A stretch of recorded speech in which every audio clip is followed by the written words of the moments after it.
सुप्रभात प्यारे बच्चों, ललितेश हिंदी कक्षा में आपका एक बार फिर से स्वागत है। और आज हम फिर से पद परिचय का जो है अगले पड़ाव पर पहुंच रहे हैं। इससे पहले पद परिचय के विषय में मैंने जानकारी दी थी आप लोगों को और ये बताया था कि पद परिचय के बारे में या व्याकरणिक परिचय, किसी भी पद के व्याकरणिक परिचय के विषय में अगर आपको जानना है तो उसके लिए सबसे पहले हम लोगों को विकारी शब्दों और अविकारी शब्दों के विषय में जानकारी होनी चाहिए।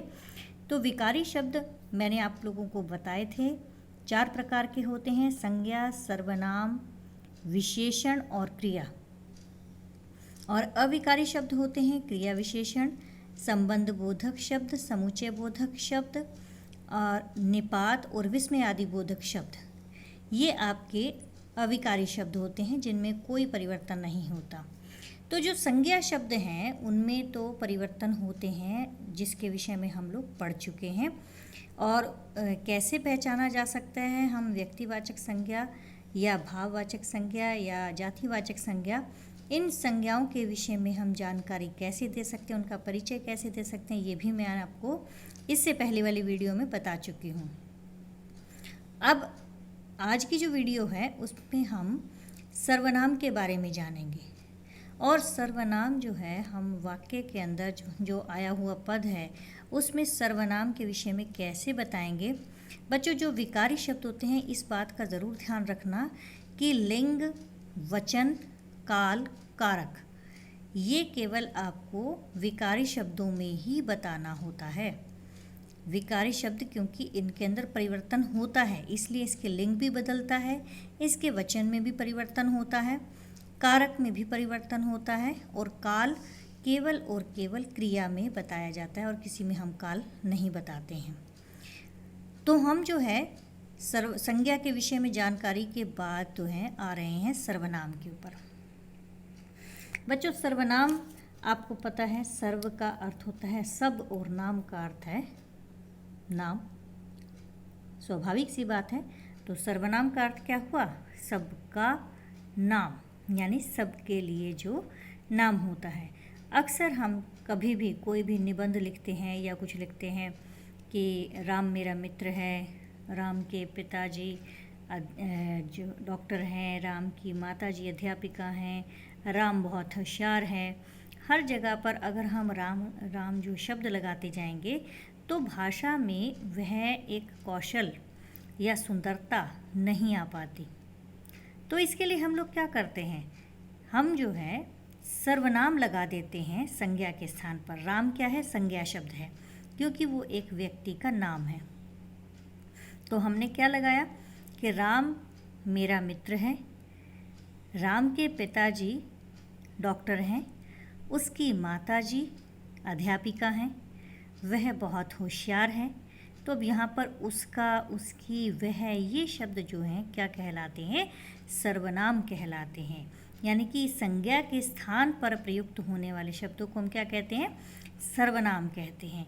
तो यही इसकी परिभाषा भी है कि सर्वनाम का अर्थ है सबका नाम, अर्थात कि जो शब्द संज्ञा के स्थान पर या सबके नामों के स्थान पर प्रयुक्त हो उन्हें सर्वनाम कहते हैं।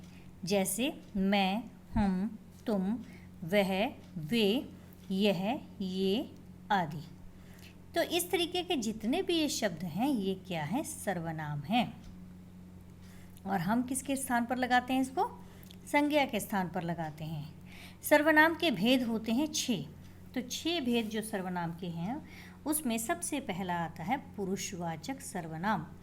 पुरुषवाचक सर्वनाम जो होते हैं वो सर्वनाम होते हैं कि जो लिखने वाला, पढ़ने वाला या फिर कोई अन्य व्यक्ति के लिए प्रयुक्त होते हैं। जैसे सबसे पहले आप लोग इंग्लिश में भी पढ़ते हो फर्स्ट पर्सन, ठीक है? तो उसमें आप फर्स्ट पर्सन में किसके लिए प्रयोग करते हो? आप अपने लिए करते हो ना, सेकंड पर्सन, ठीक है? और फिर उसके बाद थर्ड पर्सन। तो आप जहाँ पर पुरुषवाचक सर्वनाम को ऐसा ही माने, क्योंकि ये इंग्लिश और हिंदी में लगभग सेम रहते हैं। तो हिंदी में पुरुषवाचक सर्वनाम के जो 3 भेद हैं उसमें सबसे पहला माना जाता है उत्तम पुरुषवाचक सर्वनाम। अब उत्तम पुरुषवाचक जो सर्वनाम है वो क्या है, फर्स्ट फॉर्म मानी जाती है। अब ये फर्स्ट फॉर्म जो मानी जाती है ये है जिसमें कि मैं यानी कि स्वयं के लिए प्रयोग किया जाता है। हम, मैंने, मेरा, हमारा, हमें, मुझे आदि। तो यहाँ पर जो है किसके लिए प्रयुक्त हुआ, उत्तम पुरुषवाचक सर्वनाम फर्स्ट पर्सन के लिए, यानी कि अपने लिए, मैंने खुद के लिए उसको प्रयोग किया। दूसरा जो मध्यम पुरुष होता है वो सामने वाले के लिए होता है, दूसरे के लिए जो आपके सामने खड़ा है। पहला कौन हो गया, वक्ता स्वयं हो गया। दूसरा सामने वाला जिससे आप बात कर रहे हैं, तो वो हो गया मध्यम पुरुष यानी कि सेकंड पर्सन हो गया। वो हो गया तुम, तुम्हें, तुम्हारा, तुझे, तेरा, तुझको, तुमने आदि। ये शब्द जहाँ पर भी आ जाते हैं ये मध्यम पुरुषवाचक सर्वनाम कहलाते हैं। तीसरा है अन्य पुरुषवाचक सर्वनाम। जो अन्य पुरुषवाचक सर्वनाम है वो थर्ड पर्सन कहलाता है जब हम किसी अन्य की बात कर रहे होते हैं, जब हम किसी अन्य व्यक्ति के विषय में बता रहे होते हैं तो हम यह लगाते हैं कि जैसे वह बहुत अच्छा है, वह ईमानदार है, या वह अपने घर जा रही है, वे सब फुटबॉल खेल रहे हैं, उसे यहाँ बुला कर लाओ, उन्हें मेरा संदेश देना, उन्होंने मेरे साथ अच्छा नहीं किया, उनको मुझसे पता नहीं क्या काम था, उसमें जो है मेरे साथ जाना उसे पसंद नहीं है। यहाँ पर क्या आएगा, वह, वे, उन्हें, उसे, उन्होंने, उनको, उसमें, उसके आदि। ये सब कहलाते हैं अन्य पुरुषवाचक सर्वनाम। तो सबसे पहला इसका भेद था सर्वनाम का, वो उत्तम पुरुषवाचक सर्वनाम, मध्यम पुरुषवाचक सर्वनाम, अन्य पुरुषवाचक सर्वनाम हो गया। उत्तम पुरुषवाचक सर्वनाम किसके लिए लगा, स्वयं के लिए, अब हमारे लिए, खुद के लिए। मध्यम पुरुषवाचक सामने वाले के लिए। अन्य पुरुषवाचक सर्वनाम किसी अन्य व्यक्ति के लिए। अब दूसरे नंबर पे आता है निश्चयवाचक सर्वनाम। अब निश्चय का यहाँ पर अर्थ होता है कोई चीज़ जो है हमें निश्चित रूप से जानकारी है जिसके विषय में, यानी कि जो सर्वनाम शब्द किसी निकट या दूर की वस्तु या किसी व्यक्ति का निश्चित बोध कराते हैं, यानी कि जब हमें ये पता होता है कि वह वस्तु जो है वो जो भी हमारे सामने है वह वस्तु जो है वो किसकी है, निश्चित रूप से आपको उसके बारे में ज्ञान होता है, तो आप वहाँ पर क्या लगाएंगे, निश्चयवाचक सर्वनाम। तो जैसे वह, यह, यहाँ डेमोन्स्ट्रेटिव आप पढ़ते हो ना प्रोनाउन, वही होता है। तो वहाँ पर क्या होता है, जैसे आप इंग्लिश में दिस, दैट, दीज, दोज पढ़ते हैं, वैसे ही हिंदी में निश्चयवाचक सर्वनाम में यह, वह, ये, वे, इस प्रकार से जो है निश्चयवाचक सर्वनाम लगते हैं कि यह मेरी बॉल है, ये मेरी पेंसिल है, वे मेरी पुस्तकें हैं। तो यहाँ पर यह, वह, ये, वे जो निश्चित रूप से हमें ज्ञान है, जिस वस्तु के बारे में हम निश्चित रूप से जानते हैं, वह क्या कहलाएगा, निश्चयवाचक सर्वनाम कहलाएगा। उसके पश्चात अगला है हमारे पास अनिश्चयवाचक सर्वनाम। अनिश्चयवाचक सर्वनाम क्या होता है कि जब किसी व्यक्ति, वस्तु अथवा प्राणी के संबंध में अनिश्चितता की स्थिति होती है, यानी कि हमें निश्चित रूप से पता नहीं होता उसके विषय में कि ये जो है किसकी है, कौन है या क्या है। अब जैसे आपके घर कोई आ गया तो आप जो है नहीं जानते हैं उसको, तो आप अंदर आकर क्या कहेंगे अपने मम्मी या पापा को कि पापा बाहर कोई आया है। तो कोई आया है, यहाँ पर जो कोई शब्द है ये क्या है, अनिश्चितता का बोध कराता है, क्योंकि हम उसके विषय में निश्चित रूप से नहीं जानते हैं। अब कुछ आपके दाल में, आपके दूध में या आपकी किसी वस्तु में कुछ गिर गया है, तो आपको नहीं पता वो क्या है, कीड़ा है या क्या है, तो आप क्या कहते हैं कि मेरी दाल में कुछ गिर गया है। तो अब ये कोई, कुछ और किसी, ये शब्द जो हैं क्या है, अनिश्चयवाचक सर्वनाम कहलाते हैं। फोर्थ नंबर पर जो है आपका वो है प्रश्नवाचक सर्वनाम। कि बहुत बार क्या होता है कि किसी भी व्यक्ति या वस्तु या घटना के बारे में जानने के लिए हमारे मन में बहुत सारे प्रश्न उठते हैं। तो मन में जो ये प्रश्न उठते हैं, इन प्रश्नों के लिए हम क्या लगाते हैं, क्या, कौन, कौन सी, तो यहाँ पर क्या, कौन, कौन सी, ये जो शब्द होते हैं ये सर्वनाम शब्द कहलाते हैं। यानी कि जो भी आपने प्रश्न किया उसके पीछे अगर आपने क्या लगा दिया, प्रश्नवाचक जो है चिन्ह लगा देते हैं, कोई प्रश्न पूछ लेते हैं, तो वह पर जो है वहाँ पर जो है क्या होगा, प्रश्नवाचक सर्वनाम होगा। जब हम अपनी प्रश्न को रखते हैं और तो हम उत्तर की अपेक्षा भी करते हैं कि हमें उसका जो है उत्तर भी मिलना चाहिए। तो यहाँ पर प्रश्न कई तरह के हो सकते हैं, क्या, कहाँ, कौन, कब, किसने, ये सारे के सारे प्रश्नवाचक सर्वनाम ही हैं। तो जैसे कि तुम्हें क्या चाहिए, बाहर कौन आया है, अब ये कौन है और ये क्या है, ये दोनों के दोनों शब्द क्या हैं, प्रश्नवाचक सर्वनाम हैं। और उसके बाद जो आता है वो है संबंधवाचक सर्वनाम।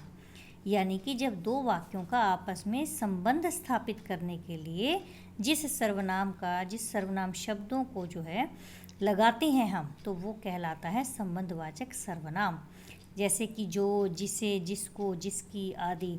जैसे हम कहते हैं ना, जिसकी लाठी उसकी भैंस, जैसी करनी वैसी भरनी, जैसा करोगे वैसा भरोगे। तो यहाँ पर जिसकी, उसकी, ये क्या है, एक वाक्य को दूसरे वाक्य से या एक शब्द को दूसरे वाक्य शब्द से क्या कर रहा है, जोड़ रहा है। तो जहाँ जोड़ने का जो आता है कार्य, वहाँ पर क्या होता है, संबंधवाचक सर्वनाम होता है। यानी कि ये दोनों के दोनों सर्वनाम जो है दो वाक्यों को या दो शब्दों को आपस में जोड़ने का कार्य कर रहे हैं। तो उसके पश्चात जो है अगला आता है निजवाचक सर्वनाम। अब निजवाचक सर्वनाम क्या होता है, निज का मतलब होता है अपना, यानी कि निज के अर्थ जो है वो अपना होता है। यानी कि वक्ता जो भी है यहाँ स्वयं अपने लिए जिन सर्वनाम शब्दों का प्रयोग करता है उन्हें हम क्या कहेंगे, निजवाचक सर्वनाम कहेंगे। जैसे कि स्वयं, खुद, अपने आप। जैसे आप कहते हैं ना कि अपना काम खुद करना चाहिए, आप चले जाइए मैं अपने आप कर लूँगा। जो है हमें स्वयं अपने कार्य की तरफ जो है ध्यान देना चाहिए। ये जो शब्द हैं ये सारे के सारे जो है निजवाचक सर्वनाम कहलाते हैं। तो बच्चों ये निजवाचक सर्वनाम जो हैं इसके यहाँ तक जो है 6 भेद थे। तो इन 6 भेद के विषय में तो हमने जान लिया। अब हम ये जानेंगे कि इनके जो हैं हमारे सामने अगर इस प्रकार के वाक्य आ जाते हैं, यानी कि सर्वनाम शब्दों के जो हैं वाक्य अगर आते हैं, तो उन वाक्यों को हम उसका व्याकरणिक परिचय कैसे देंगे। जैसे कि वाक्य आपके सामने आ गया कि हम सब पढ़ रहे हैं। अब हम का इसके नीचे अंडरलाइन की हुई है, हम के नीचे, ठीक है। अब इस हम के बारे में आपने परिचय देना है, इस हम का पद परिचय देना है। तो उसके नीचे, उसके लिए आप क्या लिखेंगे, सबसे पहले आप ये देखेंगे कि ये हम जो है वो सर्वनाम के कौन से भेद में आता है। तो आपको मैंने क्या बताया था, सर्वनाम का कौन सा भेद है, यही बताया था ना, पुरुषवाचक सर्वनाम। पुरुषवाचक सर्वनाम में आपको मैंने बताया था कि इसके 3 भेद होते हैं, उत्तम पुरुषवाचक सर्वनाम। और उत्तम पुरुषवाचक सर्वनाम जो है मैं या हम, मेरे लिए, अपने लिए लगता है। यानी कि मैं, हम, मैंने, मेरा, हमारा, हमें, मुझे आदि, ये उत्तम पुरुषवाचक सर्वनाम है। तो आप केवल पुरुषवाचक सर्वनाम नहीं लिखेंगे, आप इसका पूरा लिखेंगे कि यहाँ पर जो है उत्तम पुरुषवाचक सर्वनाम है। और उसके बाद आप इसका लिंग बताएंगे। बच्चों को बहुत बार ये कन्फ्यूजन होती है कि हम लगा हुआ है तो हम इसके आगे स्त्रीलिंग क्यों नहीं लगा सकते। तो बच्चों अगर जहाँ पर ये आ जाता है कि हम सब पढ़ रहे हैं, तो वहाँ पर हम पुल्लिंग ही लगाएंगे, क्योंकि हम जो है इसके विषय में नहीं जानते हैं कि यहाँ पर लड़कियाँ पढ़ रही हैं कि लड़के पढ़ रहे हैं। दोनों के लिए बराबर ही लगाया जाता है कि हम जो है लड़कियों के लिए भी लग जाता है, हम लड़कों के लिए भी लग जाएगा। तो दोनों के विषय में आपको बताना है, तो आप केवल उसमें पुल्लिंग का ही प्रयोग करके आएंगे, आप उसमें स्त्रीलिंग नहीं लिखेंगे। अगर ये होता कि हम सब पढ़ रही हैं, अगर यहाँ पर रहे की जगह पर रही आ जाता, यानी कि यहाँ पर बड़ी ई की मात्रा लगी होती, हम सब पढ़ रही हैं, तब तो आप यहाँ पर स्त्रीलिंग लिख देते। लेकिन अब यहाँ पर लिख रहा है कि हम सब पढ़ रहे हैं, तो यहाँ पर उत्तम पुरुषवाचक सर्वनाम और लिंग में आप लिखेंगे ये पुल्लिंग है। और क्योंकि हम सब पढ़ रहे हैं, हम में जो क्या है, किसका बोध हो रहा है कि बहुत सारे लोग हैं, तो यहाँ पर उसमें वचन कौन सा बन जाएगा, बहुवचन। और क्योंकि ये कार्य कौन सा कर रहे हैं, कौन सी क्रिया हो रही है, पढ़ने की क्रिया हो रही है, कौन कर रहे हैं, हम कर रहे हैं, तो हम यहाँ पर जो है कर्ता कारक हैं। तो आप इसके आगे क्या लगाएंगे, ये क्या है, कर्ता कारक। तो आपको इसके विषय में क्या बताना है, ये उत्तम पुरुषवाचक सर्वनाम है, पुल्लिंग है, बहुवचन है और कर्ता कारक है। उसके पश्चात अगला जो है वो कहता है कि तुम्हारा भाई कौन सी कक्षा में पढ़ता है, तुम्हारा। अब देखिए, पुरुषवाचक सर्वनाम हमने पढ़ा था तो सामने वाले की बात हो रही है। आप सामने वाले से प्रश्न पूछ रहे हैं कि तुम्हारा भाई कौन सी कक्षा में पढ़ता है, तो आप क्या बताएंगे कि तुम्हारा जो है ये क्या है, मध्यम पुरुषवाचक सर्वनाम है। यानी कि जहाँ पर भी तुम, तुम्हें, तुम्हारा, तुझे, तेरा, तुझको, तुमने ये शब्द लग जाएंगे, वो वहाँ पर क्या होगा, मध्यम पुरुषवाचक सर्वनाम होगा।